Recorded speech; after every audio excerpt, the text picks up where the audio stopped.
Hello my dear friends, welcome back to my channel. कैसे हैं आप लोग? आई होप आप लोग बहुत अच्छे होंगे और आपकी पढ़ाई बहुत ही अच्छी चल रही होगी। आज हम लोग पढ़ने वाले हैं एनसीईआरटी ज्योग्राफी क्लास 7th की, ठीक है, जिसमें हम लोग बिल्कुल शॉर्ट वे में पढ़ेंगे। पूरे बुक का पीडीएफ नहीं पढ़ेंगे क्योंकि पीडीएफ में बहुत कुछ है जो आपके काम की चीज़ें नहीं होती है, उसमें टाइम बहुत ज़्यादा लगता है। हम लोग टू द पॉइंट जो है शॉर्ट नोट्स को प्रिपेयर करेंगे। मतलब जितनी भी इंपॉर्टेंट चीज़ें हैं मैंने इस शॉर्ट नोट्स में प्रोवाइड कर दी हैं आपके चैप्टर 1 की, ठीक है। तो पूरा बुक का पीडीएफ नहीं पढ़ेंगे क्योंकि उसमें बहुत सारी चीज़ें एक्स्ट्रा दी हुई जो आपके एग्ज़ाम में आती भी नहीं है, इसलिए हम लोग शॉर्ट नोट्स पढ़ेंगे। तो आज का हमारा चैप्टर रहने वाला है चैप्टर 1, जिसमें से पर्यावरण हमारा आज का चैप्टर है, ठीक है। और ये जो शॉर्ट नोट्स है आपको सभी एग्जाम्स के लिए हेल्प करने वाला है। सभी एग्ज़ाम, आपका कोई भी एग्ज़ाम हो जहाँ भी ज्योग्राफी आती है वो सभी के लिए बहुत बहुत बहुत महत्वपूर्ण होने वाला है। तो चलिए फिर स्टार्ट करते हैं। तो यहाँ पास हम लोग क्लास 7th के शॉर्ट नोट्स को कवर करेंगे, जो कि आज हमारा रहने वाला है चैप्टर 1, ठीक है। आज हम लोग अपना चैप्टर 1 को बिल्कुल बढ़िया तरीके से कवर करेंगे। अगर आप इस चैनल पर नए हैं तो चैनल को सब्सक्राइब कर लीजिए, क्योंकि सारी एनसीईआरटी हम लोग जो है कवर करेंगे बिल्कुल शॉर्ट वे में, मतलब शॉर्ट तरीके से, जो इंपॉर्टेंट चीज़ें वही, ठीक है। इससे पहले क्लास 6 की पूरी मैंने एनसीईआरटी कराई हुई है, तो आप क्लास 6 की जा करके देख सकते हैं। चलिए स्टार्ट करते हैं।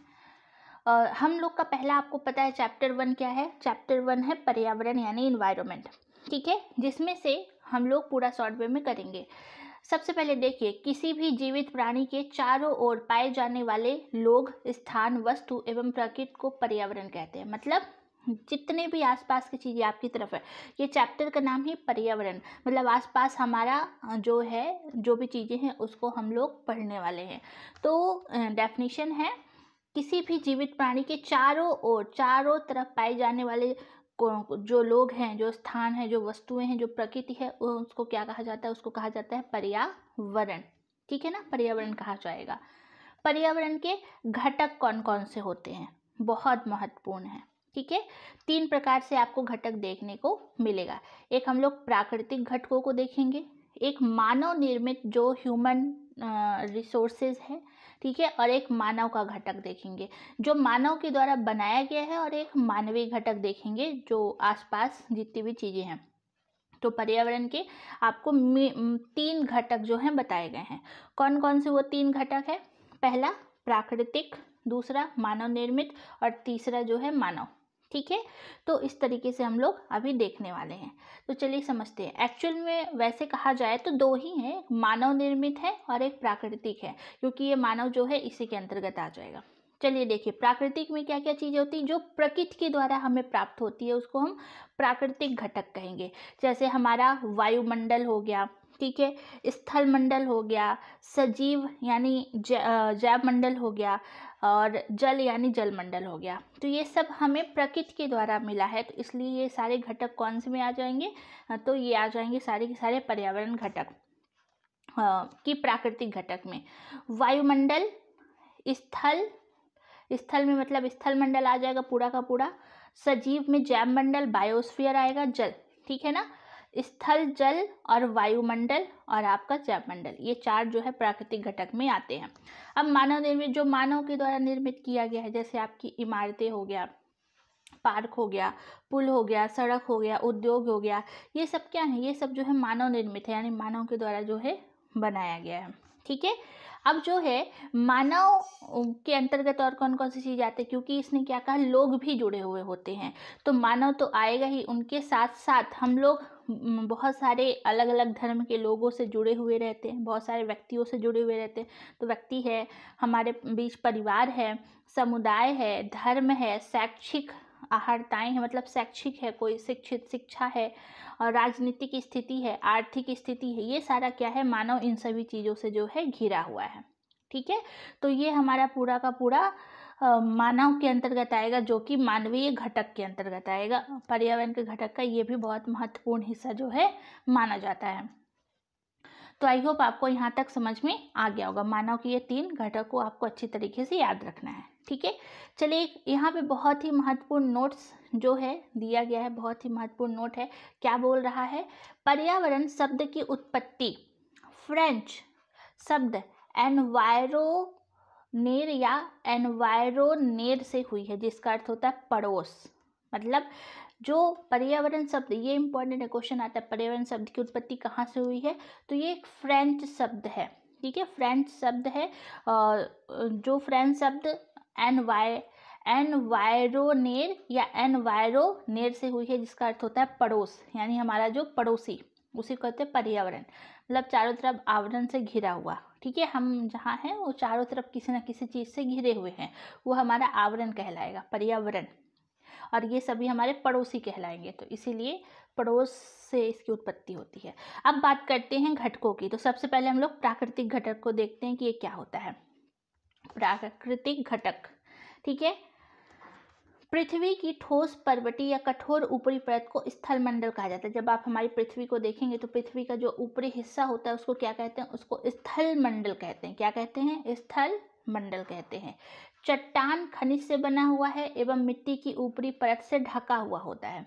जो चट्टान है वो खनिज से बना हुआ है, यानी इसके मिनरल्स, बहुत सारे मिनरल्स आप देखेंगे, बहुत सारे मिनरल से बना हुआ है, एवं मिट्टी की ऊपरी परत से ढका हुआ होता है। आपका पूरा का पूरा प्राकृतिक पर्यावरण, यानी कि जो हमारी चट्टानें हैं, चट्टानें किसी न किसी रूप में मिट्टी की ऊपरी परत में किसी न किसी रूप से ढकी हुई होती है, ठीक है। तो ये आपको याद रखना है, ये इम्पोर्टेंट फैक्ट है, बहुत इंपॉर्टेंट फैक्ट है जो एनसीईआरटी में दिया हुआ है। स्थलाकृतियाँ कैसी पाई जाती हैं प्राकृतिक पर्यावरण की, पहाड़ आपको मिलेंगे, पठार मिलेंगे, मैदान, छोटी मतलब कि घाटी, सॉरी घाटी लिखा हुआ है, ये घ है, तो ये जो है आपको घाटी कर लेना है यहाँ पे। तो स्थलाकृति आपको पहाड़, पर्वत, मैदान और घाटियाँ, ये सभी जो है यहाँ पे आपको देखने को मिलेंगे, सभी यहाँ पाए जाते हैं। महाद्वीप के अलावा सागरों की सतह पर भी ये सभी चीज़ें आपको देखने को मिलेगी, यानी कि सागर भी बहुत सारे हैं। मतलब महाद्वीप के साथ साथ आपको यहाँ पे सागर की सतह भी देखने को मिलेगी, ठीक है, जिसको हम बीच कहते हैं। कृषि, वन, मानव बस्ती के, भूमि, पशु के चारों, घास स्थल, खनिज संपदा, ये सारी चीज़ें जो हैं आपको प्राकृतिक पर्यावरण से प्राप्त होंगी। मतलब जो नेचुरल चीज़ें हमें मिली हुई है, और ये सभी स्थल मंडल का हिस्सा कहलाता है, ठीक है।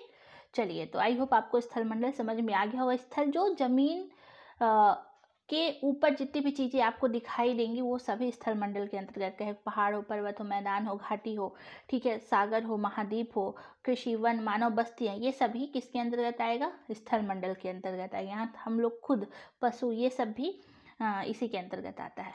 अब वायुमंडल, वायु का मतलब होता है एटमॉस्फेयर।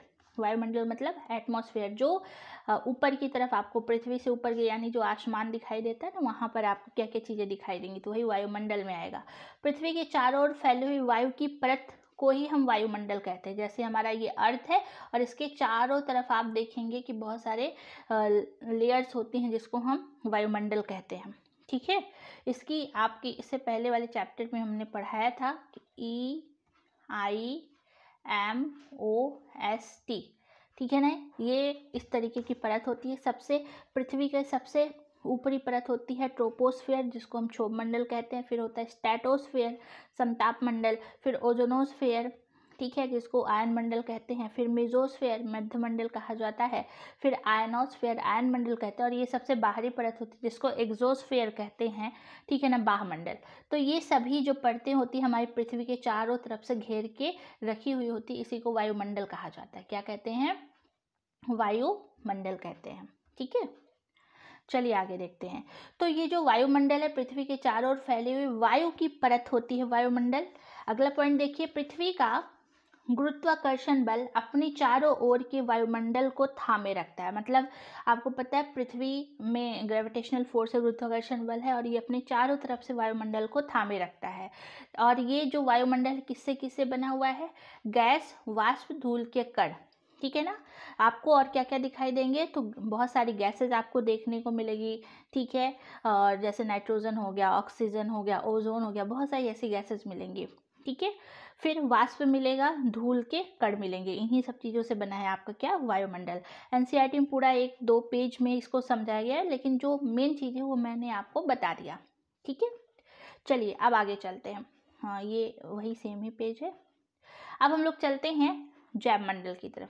तो हमने 2 को देखा, एक हमने देखा हम लोग पढ़ रहे हैं क्या, प्राकृतिक पर्यावरण।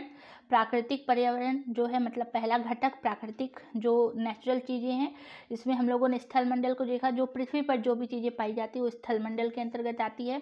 जो एटमॉस्फेयर जो आप देखेंगे ऊपर की तरफ वायुमंडल में जो जो चीज़ें पाई जाती है जैसे गैस, वाष्प, धूल, ये सब वायुमंडल में आएगा। अब हम लोग पढ़ेंगे क्या, जैव मंडल। ठीक है, अगला है हमारा जैव मंडल। ये क्या होता है, पादप एवं जीव जंतु मिलकर जैव मंडल या सजीव संचार का निर्माण करते हैं। जो पादप है एवं जीव जंतु है वह पादप एवं जीव जंतु मिलकर जैव मंडल या सजीव संचार का निर्माण करते हैं, उसको हम जैव मंडल कहते हैं। यानी हम लोग जीव जंतु, जानवर और प्लांट्स ये सभी मिलकर के एक दूसरे के साथ रहते हैं। जैव मंडल, बायोस्फीयर, हमारे आसपास जो भी चीज़ें हैं हम चारों तरफ से घिरे हुए हैं तो हमारा जैव मंडल कहलाएगा। ठीक है, और इन्हीं लोगों की वजह से जो है पूरा संसार का निर्माण होता है। अगर सिर्फ ह्यूमन होते, पेड़ पौधे जीव जंतु ना होते तो रह पाना भी मुश्किल होता। पेड़ बहुत महत्वपूर्ण है ऑक्सीजन के लिए। ठीक है, तो जैव मंडल कहलाएगा। अब इसी के अंतर्गत आता है परितंत्र, यानी इकोसिस्टम। क्या होता है परितंत्र, वह तंत्र जिसमें समस्त जीवधारी आपस में एक दूसरे के साथ तथा पर्यावरण के उन भौतिक और रासायनिक कारकों के साथ परस्पर क्रिया करते हैं जिसमें वे निवास करते हैं। ठीक है, इकोसिस्टम परितंत्र क्या होता है, वह तंत्र जिसमें समस्त जीवधारी आपस में एक दूसरे के साथ तथा पर्यावरण के उन भौतिक और रासायनिक कारकों के साथ परस्पर क्रिया करते हैं जिससे वे निवास करते हैं। ठीक है, वो हमारा परितंत्र कहलाता है, इकोसिस्टम। हम लोग जहाँ भी रहते हैं, जिनके साथ रहते हैं, आसपास जितनी भी चीज़ें घिरी हुई हैं, चाहे वो भौतिक रूप से हो या रासायनिक रूप से हो, ठीक है, ये सभी एक दूसरे पर डिपेंड होता है और यहीं हम रहते हैं, जिसको हम निवास भी कहते हैं। ऊर्जा और पदार्थ का स्थानांतरण द्वारा संबंध होता है, मतलब ऊर्जा और पदार्थ ये दोनों एक दूसरे पर ही डिपेंड होते हैं। ठीक है, तो ये हमारा परितंत्र कहलाता है। एक बहुत इंपॉर्टेंट फैक्ट है, आपको पता है पर्यावरण दिवस कब मनाया जाता है, 5 जून को पर्यावरण दिवस मनाया जाता है। पर्यावरण दिवस कट गया है, यहाँ दिवस होगा। पर्यावरण दिवस यानी एनवायरनमेंट डे कब मनाया जाता है, तो 5 जून को मनाया जाता है। ठीक है, 5 जून 1972 को स्टॉकहोम सम्मेलन, 5 जून 1972 को स्टॉकहोम सम्मेलन हुआ था और तभी से डिसाइड किया गया था कि हर साल जो है 5 जून को पर्यावरण दिवस मनाया जाएगा।